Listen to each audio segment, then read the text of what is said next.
Great taste. Sweet. Sour. So good to taste. Welcome to Great Taste. I'm your host, Steve Boss. 60 minutes of deliciousness upcoming. Now, the deliciousness is a little bit different in this particular episode of our show because we're going to be talking about deliciousness in a much more widespread environment rather than just the deliciousness of food. We're going to be talking about the deliciousness of experiencing a country. We're going to be talking with these two gentlemen that are, I would say, I regard them as friends now, and it was a tremendous pleasure to be with them for a week in 2023 as a part of the Wild Atlantic Music Tours, and they're going to tell you all about it, but let me introduce both of them. Robert Hanrahan has been married for over 32 years, has two daughters born and raised in Ennis, that's in County Clare in Ireland, and Eddie King has been married to Sharon for almost 30 years. He also has two children born in County Cork in Cork City. Both of these guys had long, and I'm certainly, you'll correct me if I'm wrong, distinguished careers in the corporate world.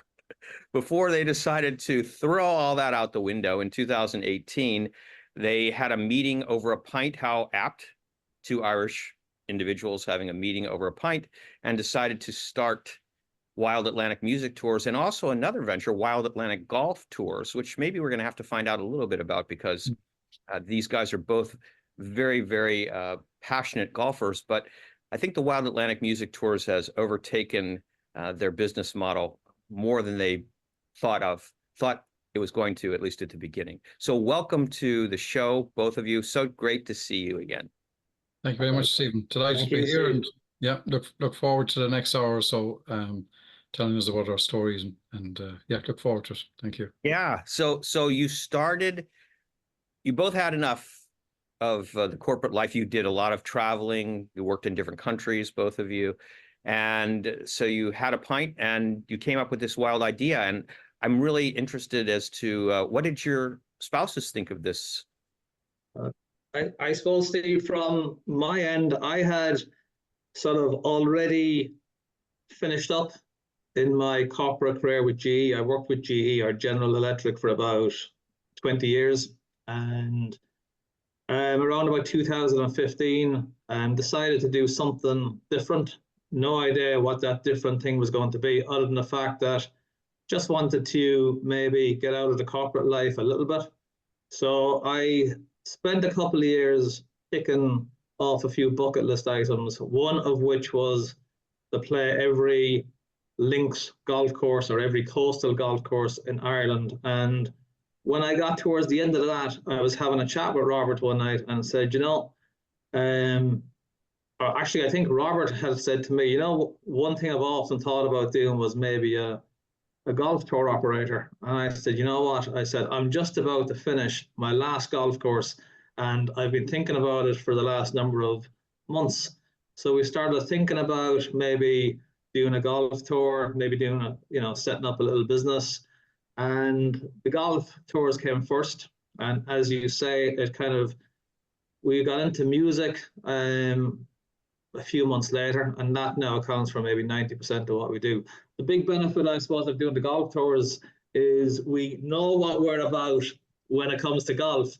And as you've seen yourself, when it comes to music, we are not musicians, right? So the golf, we could talk at a time with a little bit more confidence about the golf. But I suppose as time has gone by, we're equally comfortable now on the music or the golf. So Robert, how did one guy from County Clare and another guy from County Cork get together, actually? Well, normally the Cork guys, the Clare lads don't kind of. We don't. Eddie had to get through passport control to get into County Clare, right? And he's lived here now for how long here, Eddie, in County Clare? I moved to Clare in 1995, which was a very bad year, Steve, Yeah. which for a number of reasons. That was a question I Yeah. kind of that was a question with a loaded question, if I may say so, because 1995 was a great year for County Clare. We won the All Ireland, the equivalent of your Super Bowl, and we were happy to beat County Cork. We won't get into how many titles we won since, or how many titles Cork have won. That's for a different podcast, right? But it was a very, very good year, and we're still living off it. And we actually won again in 2013. If Eddie wants to bring that up, we actually beat Cork. So yeah, I'm happy to talk about hurling. I know we're here to talk about other things, but yeah, it was sweet memories. A great way to start the podcast, Stephen. Right. From my side, I suppose I'll just jump in there. From my side, going back to the whole start of all this, as I say, I worked in the corporate world. I know Eddie did a lot of travel. I did a lot of travel myself, and it was a great way to see the world. And travel is the business we're in now at the moment. So we've kind of seen it from two sides. But you know, I was beat up basically from traveling and from emails and pressure. Not that this is the opposite, but in many ways, it's more beneficial. It's more, you get a lot more out of it, right? You got to put a lot in. It's your own business, obviously, right? And it's Eddie and ourselves. It's our own business, so there's obviously a different risk involved, but the rewards are way higher, absolutely way higher. And so yeah, back in 2018, we started with the golf, and there's hundreds doing golf tours. And we knew that getting into it, but obviously the fact that we were keen golfers was a benefit to ourselves. And then from a music side, personally from my side, I've got a huge amount of music on both sides of my family. On my father's side, there's a huge amount of traditional Irish music. Very, very successful Irish musicians, that's on my father's side. So I would have grown up with a lot of music around my side. And then on my wife's side, they're huge into traditional Irish music as well. So it was a venture then we headed off into, and it's something that I think I put on an email there to you recently, John. It's something we're really, really proud of. Eddie and we've worked very, very hard. We don't know much about, you know, we can't play an instrument, even though I know Eddie picks up a bodhrán, and that's it. I'll let him do a demonstration of that if he wants to. But and in one way, we're probably better off not knowing too much about, let's say, the music, as long as we can meet and greet the people, as long as we can put the package together, and we bring in the professionals to play the music, to support the musicians, and it's a fantastic experience. Absolutely, John. It's a fantastic job, and we're very lucky to have the jobs we have compared to what we had. The financial rewards may not be as much, Stephen, right? But the rewards up here in our head and our hearts are so much more, and that's what we're in it for. So Yeah, I suppose just sorry, go ahead. No, you please. No, I suppose going back to your question about how I ended up in County Clare. I lived in England for about 6 years. We were getting married. What's that? The oppressors. Yeah, and I was getting married in 1994, and the day before we got married in Cork, we had flown in from London. And at the time, I suppose if you went to London, the general thought process was you wouldn't come back because immigration in Ireland was huge at the time. So I had an interview the day before we got married in County Clare, in Shannon. And we got married, went on our honeymoon, came back from the honeymoon in England. And back then, there was no such thing as sort of mobile phones.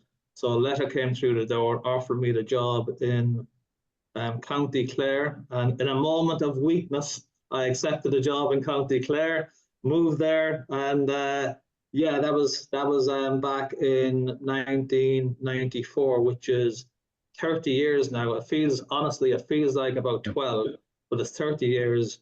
And, you know, I hate saying this when Robert is on the call, but moving to Clare was absolutely fantastic. You know, our kids have grown up there. Ennis, great spot, about 20 minutes from the coast. For anybody who hasn't come to Ireland, County Clare, you know, not just for the music, but you've got the Cliffs of Moher, you've got the whole countryside and coast on the doorstep. It's a fantastic place. So yeah, it was a great move back at the time.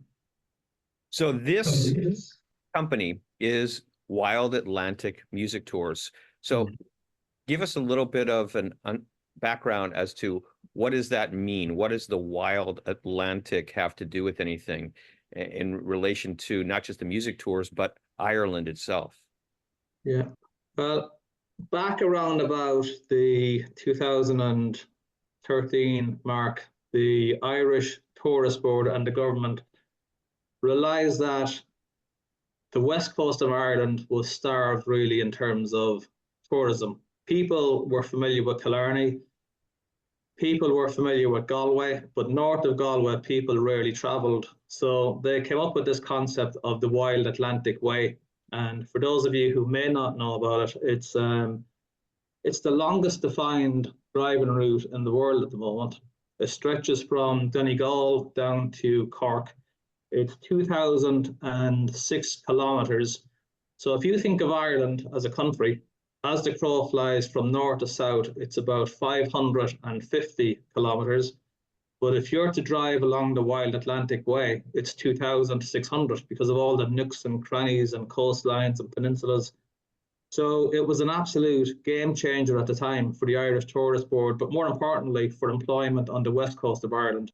So now you'll find that people who are coming to Ireland are pretty familiar with places like Donegal, Mayo, Sligo. They're still not as well served, let's say, as maybe Cork, Kerry and Galway, but more and more people are heading to the northwest now. So it's been a complete game changer for that part of the country. And a lot of our tours, I mean, this year we've got, in total, we have about 15 tours, and I'm thinking aloud here, but we've got about 11 of them which will head up to that part of the country. And one of the reasons we like it is it's not as commercial. It's parts of it are still a little bit underdeveloped. But if you go on a tour to that part of the country, and you've seen it yourself, Steve, we will go to parts where you will not see another bus for one end of the day to the other. We'll go to remote parts of the country that typically wouldn't be served by another tour.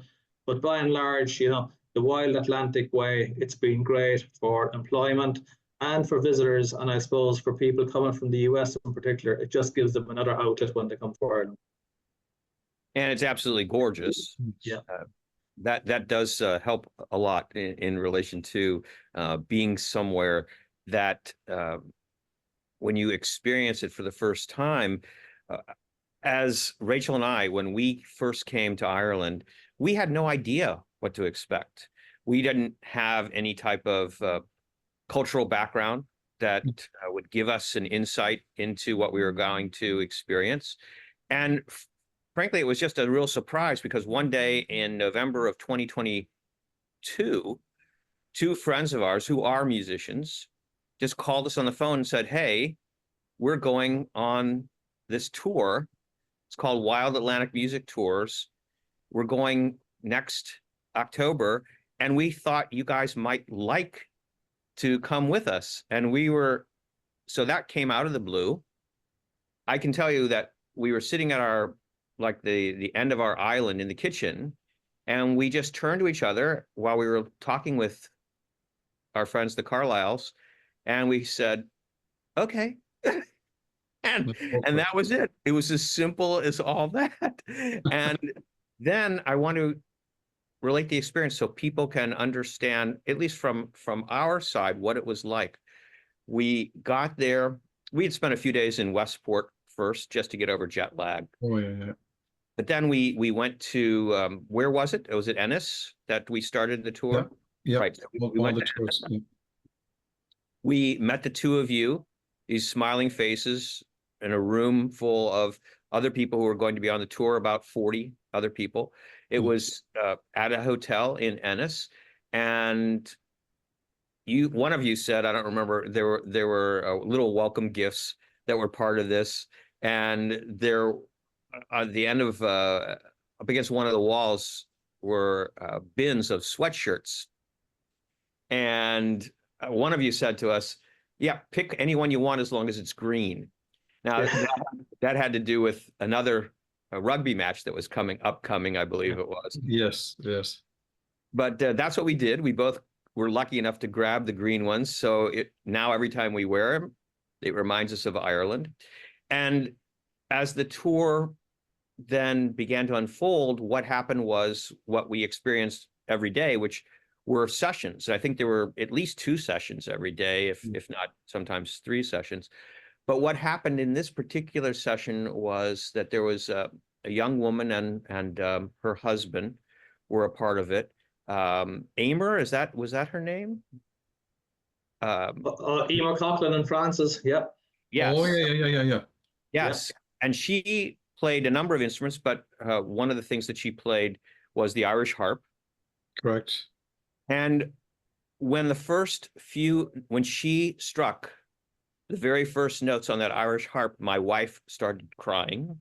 Wow. And it wasn't from sadness. It was from this deep emotion of beauty and awareness of being somewhere that was steeped in a very profound culture and history, and that we were now going to get to share some of that. And that was the kickoff of the tour for us, really. It was like, wow.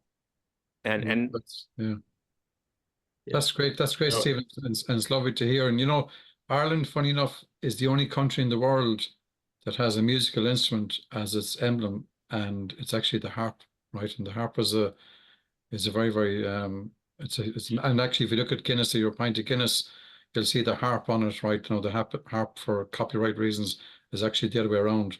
But yeah, I remember that moment, and Emer and Francis are actually part of many of our tours that come in as guest musicians. And just, I suppose, to add to that, while we have our lead musicians, the lead artists, in your case was obviously Kevin Burke. There's other, there's Eileen Ivers. We have many lead, and we'll actually maybe go down to a few of them. But apart from that, we bring in some guest musicians to support them, and for our guests to hear and see other musical instruments as well, because it's a musical journey along the Wild Atlantic Way. And Emer and Francis, who got married there only last year, they're definitely, let's say, they join us on a number of occasions. Lovely young couple and fantastic musicians, great personalities, and it all adds to that experience, right? And that's what we're trying to deliver. So that's lovely to hear, Steve. And lovely to hear, Steve. We'll pass that on, obviously, to Emer and Francis. And it's something we hear, I suppose, quite a bit as well, Steve, and maybe it's something we were not prepared for when we started this journey, because our backgrounds are more on the corporate side. And I mean, we would, like anybody else in the corporate world, do our presentations and our PowerPoints and all of that. And at the end of it, nobody would start crying and giving you a round of applause and say, that's the best week of my life, So that was absolutely, for us, that was mind-blowing. The fact that people come up at the end of the week and say, that was the best week of my life, is absolutely fantastic, because it took us by surprise. And I'm not saying our tours are better or the best out there, but the fact that we're doing something, I suppose, and people feel that at the end of the week is great for us. And to your point on Rachel, Brian, we get that quite a bit. We often get it later in the week when I take out the Boweron, but that's for completely different reasons, right? People are crying then because they want me to put it away. But the emotion is definitely something that we were probably taken a little bit aback by, because, our background is not tourism. Our background is not entertainment, let's say. Our background is more on the corporate side of things. So that is, for us, a huge plus, and something that is a big side benefit, I guess, or a key benefit of what we do. So sorry, go on. Yeah. No, just to add to that, I mean, we often say at the start of our tour, and most especially we kind of started this, Joe, when we just come back after COVID, that Joe, we need to watch out for each other, post-COVID, and keep an eye out for each other. Obviously, we have to do that anyway, right? But we call ourselves the WAMT family, the Wild Atlantic Music Tour family, the WAMT. We call ourselves one family, and it does turn out, because at the start of that journey, when we stand up in front of you and on the Saturday afternoon for our meet and greet, we don't know each other other than the emails we've received and the exchanges we've had over the previous 9 months, 9 weeks, whatever it was. That's when people sign up, right? So we don't know each other. We don't know what baggage is coming, whether it is good baggage or bad baggage. And by the end of that week, we've all had the opportunity to sit down, have a cup of coffee, have a pint of Guinness, have our dinner, sit down beside each other at a music session, whatever it is. And we've all had that opportunity. And that's certainly something that Eddie and I do. So we're not sitting down together having our dinner by ourselves. We're with the group. And at the end of the week, we are a real family, right? And that family will never be together. Whatever, a lot of people have come back, and thankfully a lot of people have come back, which is the biggest endorsement that we can have, right? But when that journey ends at the end of the week, you can see the emotion sometimes that people have made new friends. We've had a great week together, and that's all broken up for, obviously the tour is over, the journey has ended, and it is amazing the amount of emotions that you can get. And it leaves its mark, right? But as Eddie said, that's one major surprise that we never forecasted. And for me personally, I know Eddie, you probably say, Joe, to create something out of this musical journey that we start, to create something where we can see emails coming in where people are so excited to be coming, major box ticking exercise to come to Ireland. Maybe for a huge percentage of our people that are coming on our tours, for whatever reason, I don't know, but huge percentage are first time coming to Ireland. And it's, that's our opportunity to show off our country, because it's a country, you probably gather that after a week with us, right? And it's not just Eddie and Robert, right? Or Robert and Eddie, it's Mary and Michael, or whoever it is. You will find that a huge amount of the Irish people are proud of their culture, proud of their country. And we want to welcome you, whether you're from USA or Canada, wherever you've come from. The fact that you've put your hand in your pocket, you've made the effort to come over here, whether it's on a Wild Atlantic music tour, whether it's on a golf tour, or some other companies' tour. It's the Irish, excuse me, my dog's after coming in. The Irish are very, very welcoming, and I know we have that reputation, and that's something we're proud of and something we want to actually keep. So will you excuse me 1 second? I'm going to get the ball. Absolutely. My dog, my wife's dog, have to bring in. We're happy to have dogs on the show. After bringing the ball in, and I can tell you something, she's grabbed it now. She I'm is not going to hungry. leave me. Yeah. Right. So Well, here's the thing. As a tourist, you don't really generally experience a country in the same way that people who live there on a day-to-day basis do. And so the eyes that you look at your experience with are a little bit different. But sometimes I think that you can get more insights, and especially the longer you stay somewhere, you can. The experience that we were given on the Wild Atlantic Music Tour, I would say, was a more intimate experience of travel, of being obviously with a group, but also being able to just meet so many different people throughout that week. And I'll be right back. There's no doubt that for us, the Irish people, they have, as you said, Robert, they have this reputation of being outgoing and friendly, but the reality is that it's much more than that. It's something that lives inside, at least the people that we met. So, and it's so easily perceived.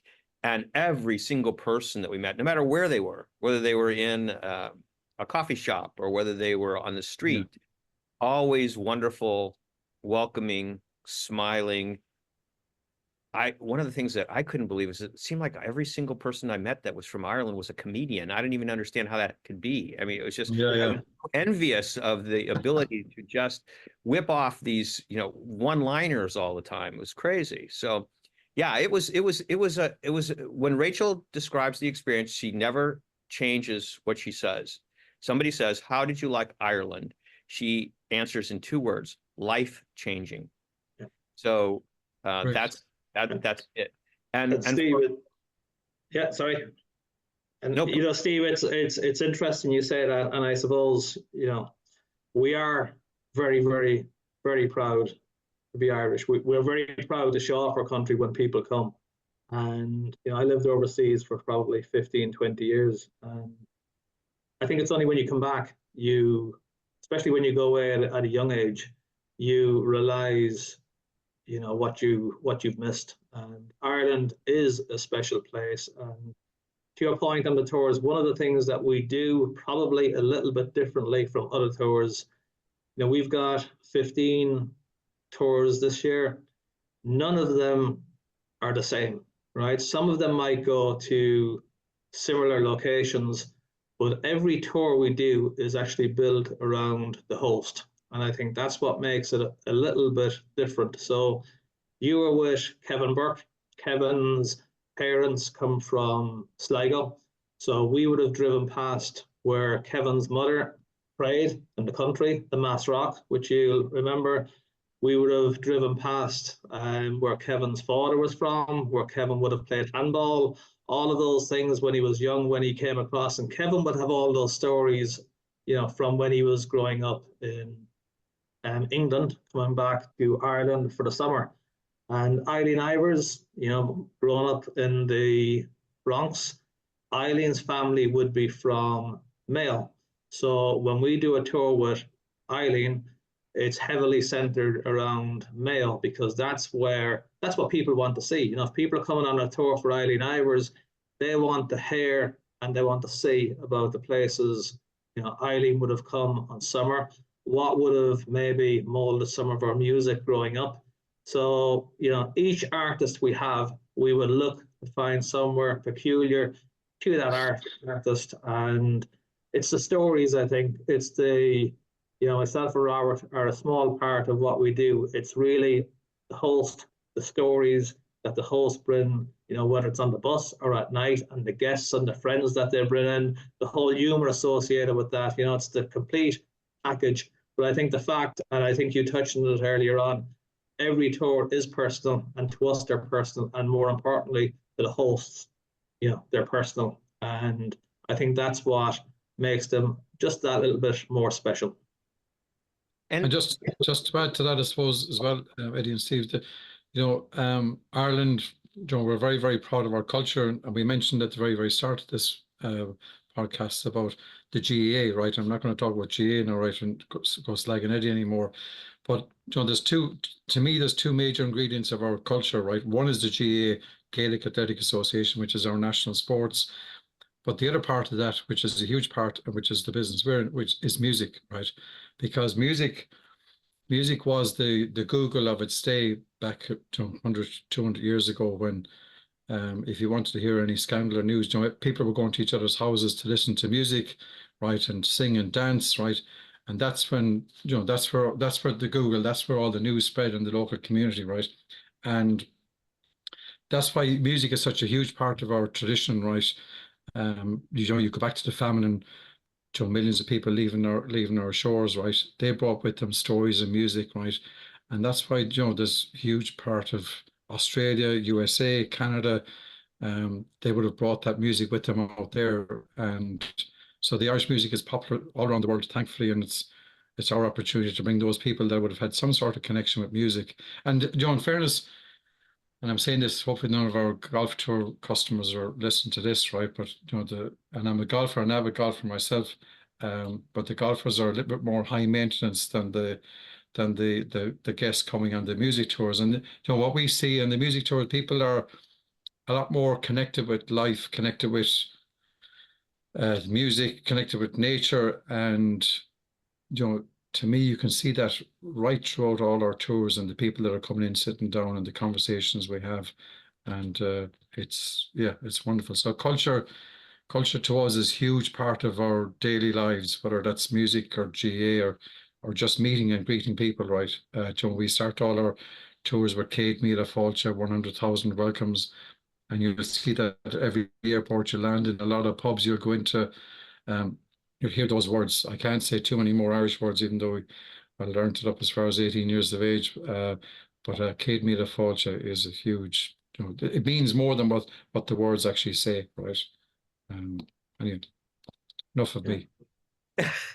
No, please. Steve, I'm going to have to jump in there because Robert has mentioned hurling on at least 3 occasions at this stage, and haven't mentioned it yet because I simply did not want to embarrass him, right? But No, the no, talk reality about- is, right, Yeah. while we're on hurling, right, Cork and Clare have won the All Ireland, which is our Super Bowl, let's say, on 34 occasions between them, right? Clare have won 4, okay? Cork have won 30. So that's the reality of the hurling, okay? So that's And why when did you win last minute, Eddie? Just can you remind me of that, or do I have to Google it because it doesn't come up in my memory? We last won it. Unfortunately, we haven't won it in about 20 years now. Yeah, so it's a barren spell. Yeah. It's a barren spell for Cork. They've taken up other sports in Cork, Steve, right? And they're better off, right? Gentlemen, before this disintegrates even further, I'm going to just, I'm going to go back to the music right now. Yes. I had no idea that, of course, because I just didn't know anything about Irish music really, other than the fact that we liked it because our friends play Irish traditional music. And even at our daughter's wedding, they came and played. It was absolutely a thrilling part of that experience. But when we got to be on this tour and then learning about some of the musicians, I mean, we were really treated to Irish traditional music royalty during this week. These were people who are just, revered. We'd walk into a store and they'd say, "Oh, what are you doing here?" And we'd say, "Oh, we're on this Irish Wild Atlantic music tour." And they say, "Oh, who have you seen?" And you'd mentioned a name like Sharon Shannon, for example. "Oh my God, Sharon Shannon, she's and so no matter who it was that you talked about, it was like incredible. Even my shirt, we can see it right here. Matt Malloy's, yeah. Right, Matt Malloy's pub. Actually, just Matt Malloy's pub was awarded Pub of the Year in Ireland last year. So obviously for many different reasons other than music, right? But music obviously would play an important part of that. Yeah, but we got to go there with Kevin Burke, and Matt Malloy came and played for us, just for our group, with his son and a couple of other people. It was just quite an incredible experience because if you're at all a fan of music, one of the groups that you probably know is the Chieftains. So to have that opportunity to actually meet someone like that. And when we're talking about music and going to a concert, of course, in the States and probably plenty of other countries too, you think about it, it's just like, there were 30,000 people or whatever it was, at this place. But we're talking about there were like 45 people. And exactly, yeah. Right. And we were all sitting just around next to each other. And most of the people, is this the way it is on many of the tours, gentlemen, that most of the tour participants are musicians? I think there were about 33, 34 out of the 40. On that particular tour, there was a very high percentage, Steve. There was a very, I remember there was fiddles coming out left, right, and center, because we obviously asked people in advance, "Are you going to bring in a musical instrument?"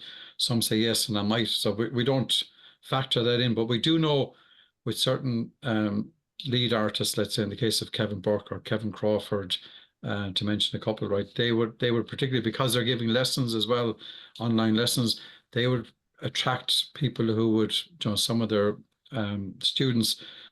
So their ratio of traveling musicians with them of all different calibers, right, would be a lot higher than, let's say, an Eileen Ivers or Soxton the Frying Pan, to give an example, or Sharon Shannon.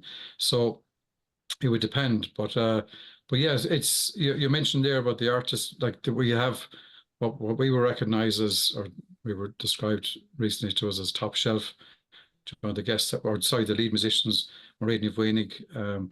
So you mentioned Sharon Shannon. Like Sharon Shannon is a household name here in Ireland, right? And she joins us as a guest musician. She leads her own tour. So we're blessed to have the people we have on board, and even the guest musicians coming in to support them are as good in their own way, right? Or as well known, like here in Ireland, and it's fantastic. No, Matt Malloy doesn't join us every day, but we've been lucky enough for Matt to join us on the double figures now at this stage, the amount of times he's joined us. So we're blessed to have someone like that coming on board.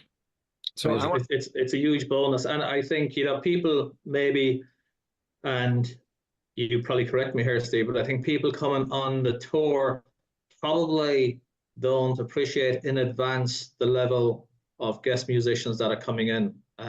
We typically have 1 or 2 sessions a day, and when the guest musicians come in, it's almost like a little private concert, I suppose, for the group, for a small group. And to be in a room with the likes of Matt Malloy or Kathy Jordan or Sharon Shannon is absolutely, absolutely fantastic.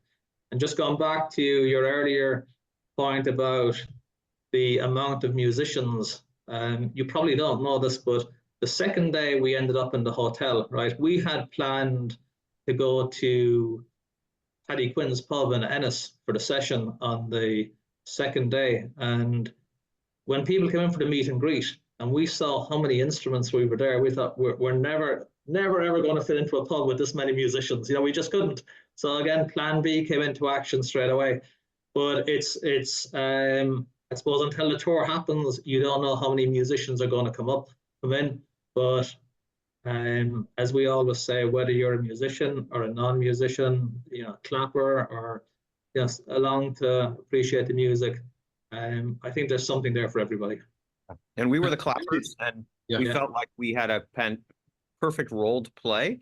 Yeah. And the number of musicians that were a part of this tour just added to the experience, because it was like always looking. And then if you know somebody else, like we happened to, who was on the tour, because that's how we actually got there, as I mentioned earlier, when we got to just watch him and we got to watch the joy and the fun that he had, playing, his instrument as a part of this entire group. And I want to mention just a couple of other things really quickly.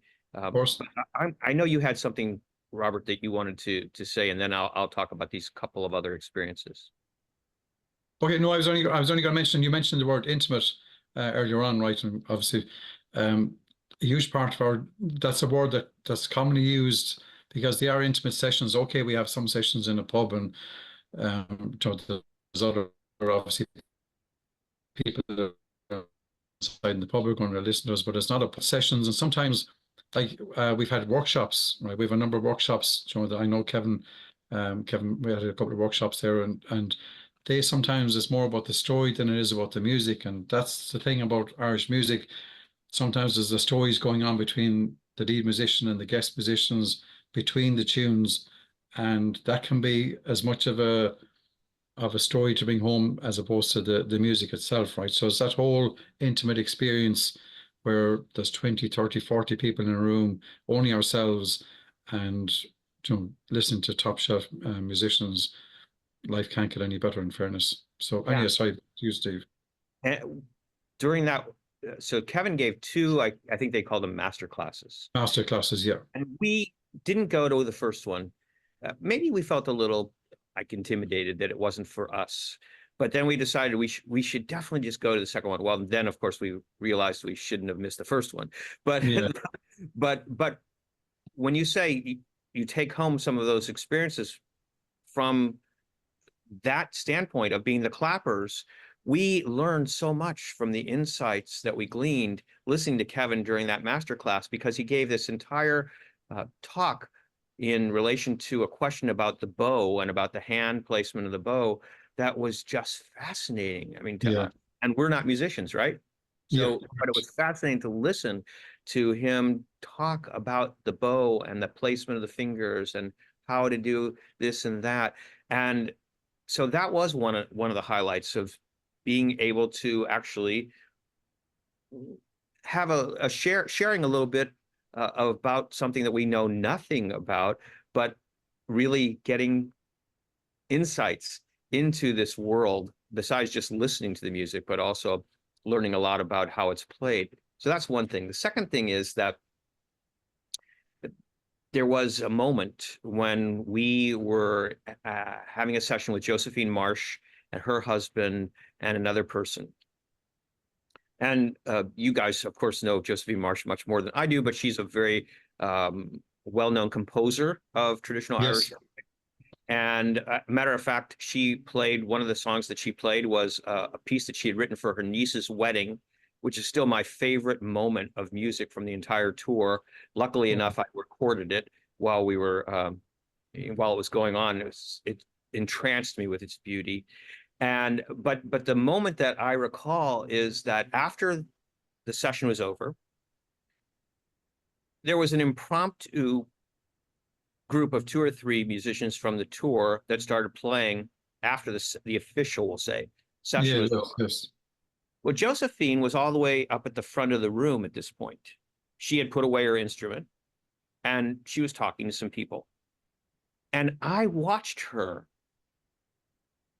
like turn around when she heard this music start. And she literally, I don't know if you guys saw this or not, she ran back to the front of the room, unpacked her, I think it's accordion. She had Accordion, correct, yeah. Right.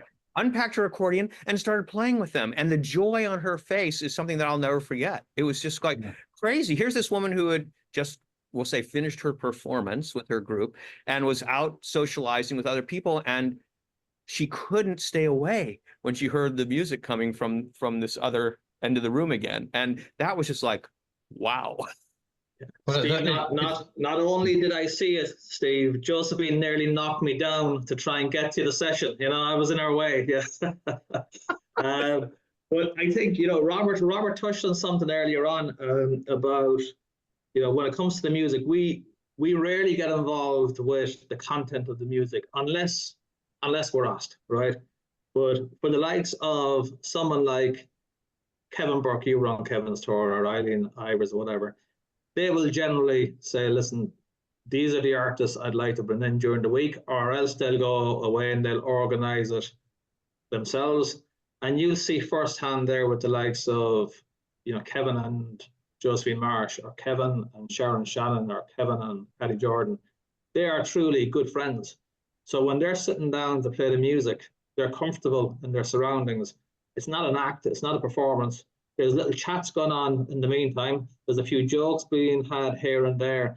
And it's that whole informality to the whole thing, I think, that adds to it. You know, we could never, you know, if we were organizing a tour and we were deciding on the musicians to come in, chances are, you know, we wouldn't be able to recreate what a lot of these musicians do themselves. And it's because they're so close to, you know, the people that are coming in. They're genuinely good friends. They have a lot of history. They have good background and great stories, which is really what helps. So I want to tell you another experience that we had. Now this was off the tour itinerary, we'll say, in the sense that it was one of the few moments that we had some free time that we were enjoying. And David Carlisle, our friend, wanted to go get a cup of coffee. This was in Ennis Diamond. And so he said, okay. I said, okay, let's go. I'll go with you. And he had this shop picked out that he was going to go to. So we started walking to town from the hotel, just a few minutes, beautiful area. And as we were on our way, I saw on the other side of the street that we were walking down what looked to be a coffee shop. Not the one he was going to, but what looked to be a coffee shop. I didn't notice the name of it, but it called to me, essentially. And I said, let's go over there instead. And he said, okay. So we walked across the street. Turned out to be, the name of the place was the Cheese Press. And the proprietor of the Cheese Press, if I get her name right, is Siobhan Nigarvi. And we didn't know it, but she was actually sitting with another person and a little baby on one wall in this very quaint, lovely shop that was filled with all traditional Irish products from the area, cheese and crafts and breads. And it had been named recently, I think in the last few years, as the place by the Irish Times that had the best toasty in Ireland. Yeah. So of course I had to get that. And we got a couple coffees, and we were going to sit down in this little room that was maybe a few steps above the main level. And we started to do that. And she said, no, sit over here, right next to them, essentially. So we sat down. next to Siobhan and this other woman and her baby. And Siobhan said, what are you doing here? And that's what was always the case, is everyone always wanted to know what we were doing or why we were there and who we were, where we were from. It was great. And so David said, well, we're on this music tour. And she said, oh, that's great. And she disappears. She goes down the steps. She comes back up with 2 instruments. And she hands David a flute. And he says, oh, I don't play the flute. She said, what do you play? And he said, I play the fiddle. So she goes back down the stairs with the flute, comes back up with a fiddle and hands it to him and sits down with a tin whistle that she has. And because I said I clap, so she knew better than to give me anything. And she sits down and all she says is, let's play. And that's what happened. I mean, then they both start playing. And it was absolutely over the top incredible an experience. And Anita, you may remember Anita, one of the other people on the yes, I do, of course. She was in the back and happened to hear us. And so she came out. She plays the fiddle as well, didn't she? Yeah, it was just astounding. So this is the type of when you talk about intimate, this is the type of intimate experiences that I think that anyone who is a part of your tours can have.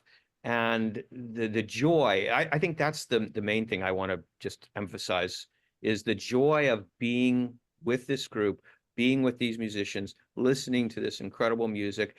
And now also, because we can't let this time go away without talking about the Irish countryside and talking about the incredible ecological diversity that we experienced, because it wasn't just music. We got to go out on lots of walks. We were able to learn from very well-known experts about the particular ecosphere that we were experiencing that day and its special qualities. And so that made everything just even more rounded, I guess you'd say, because we have the culture, we have the people and the experiences, we have the music, but then the experience of the land and understanding a little bit about all of the unique aspects of the area that we were touring around in. Yeah, and I suppose, Steve, we typically, when we talk to people about our tours, first and foremost, it's a music tour. But I suppose how we typically describe it is, music, culture, and sightseeing, I guess. And, not coming from, let's say, a tourist background, we do have the sense when we go to places like the Burren or go to places like Achill Island, we do bring in the specialists, the locals, or if we go to Inishere on the Aran Islands, we'll get a local, because there's nothing quite like having a local who's lived in a place all their life describe, what it means to them. And I think that's something that we never lose sight of, that, it's much more than a music tour. We like to think it's, a cultural experience. And if people go home at the end of the week and they feel through, a week with us that they've got, a much better understanding of the culture of the country, then we would settle for that, to be honest, because that's probably more than we expected when we started this at the very start. We were thinking music, what can we do around music? But it's an experience, I guess, that touches on the beauty of the country, the culture, music, which is obviously a big part of our DNA. But it's that complete package, and I suppose we're always looking to try and add something a little bit different. But at the end of the day, something that maybe you don't find on other tours, something that maybe we can introduce that, if it means a lot to us, chances are it'll mean a lot to you coming into the country for the first time. So, how about a funny story? I'm not going to ask you to tell the story about.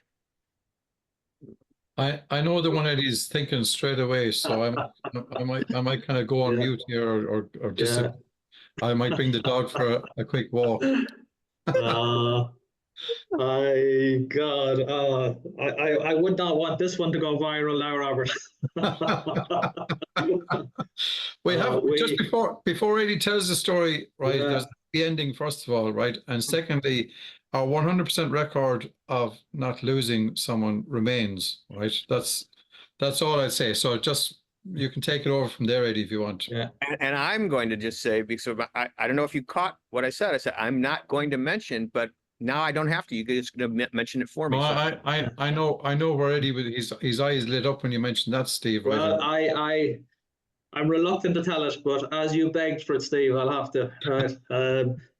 Was I this suppose rehearsed, was this rehearsed between the two of you lads before we came on? Because I feel like I'm being victimized here, right?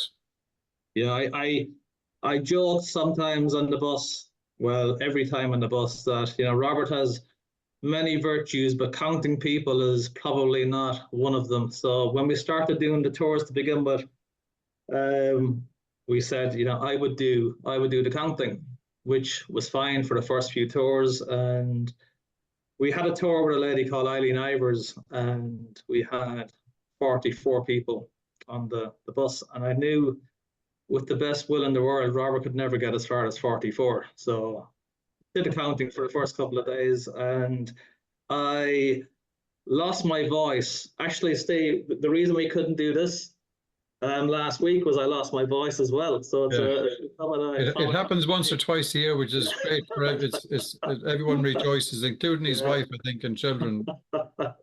So I lost my voice anyway. So Robert was now in charge of the counting. So they set off one day to a place called Mullockmore, and Robert did the count, and everybody was accounted for. And they got to the destination, and everybody got off the bus. And I think you were there as well, Steve. Mullockmore. Everybody went for their walk, got back in the bus, and Robert did the count again. Everybody accounted for, no problem whatsoever, and headed back to Markery Castle, which was the base for the tour. And on the way back, somebody noticed that a lady, and I won't mention her on the call, but there was a lady missing from the bus. And she's now become the most famous lady on all our tours because we mention her on every tour. So we realized she was missing, turned the bus around and went looking for this particular lady. And while they were looking for her, they found 3 other people that should have been on the bus.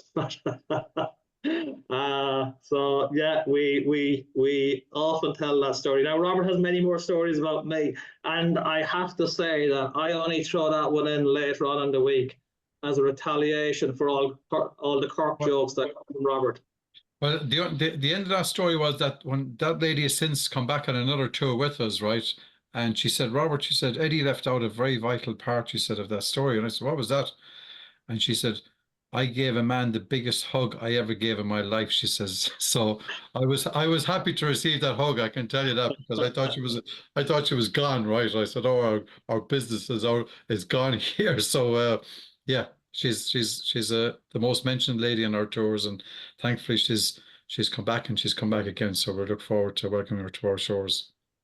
So tell happy everyone where to find you online. Online, you'll find us on wildatlanticmusictours.com, right? Or info@WAMT from an email point of view. We're obviously on Instagram, on Facebook. We're not on TikTok yet. We don't know, are we young enough or old enough? But or are our guests young enough or old enough? But anyway, no, we're not on TikTok yet, but Facebook and Instagram. And please join us and send us an email or whatever form of communications. And our mobile numbers are on our site as well. So yeah. Gentlemen, thank you so much. It was not only a great pleasure to see you again and to have this chance to visit, but I want to thank you from the bottom of my heart, and my wife also, for providing this opportunity that we had. And I hope that we'll have the opportunity again to come on another one of those tours. It was just absolutely one of the highlights of our time on this particular planet. So, well, Steve, thank yourself. And I can safely say this is our first podcast ever, hopefully the first of many, but definitely it's my first podcast I've ever done anyway. So I'll definitely dress up the next time. I'll make sure I'm in a better surroundings. My wife is going to kill me when this goes viral, right? But yeah, absolute pleasure, Steve, and your good wife Rachel, right? And we'd love to see you back on our shores again. And in the meantime, God bless and mind yourself and your family. All right. Thanks a million, Steve. Really, really enjoyed it. And thank you for the opportunity. And great to see you and Rachel earlier on. So thanks a million. Yeah. As we say in Ireland, Gurav Mila Mahagut. Or as we say in Clare, up the banner. Yeah. Okay. Are you Gurav gonna Mila talk? Mahagut means thank you very much. Yeah. Okay. I was going to Yeah, say, yeah. you can tell us what you just said. He could tell you. He's have to he made that up on the spot, I think. I could see the concern on your face. God, what's he going to say here? Yeah, Gurav Mila Mahagut. Thank you very much. Sloan. Eddie and Robert from Wild Atlantic Music Tours. You've been listening, some of you watching. Great Taste, 60 minutes of absolute deliciousness. I'm your host, Steve Boss. Great taste. Sweet. Sour. So good to taste.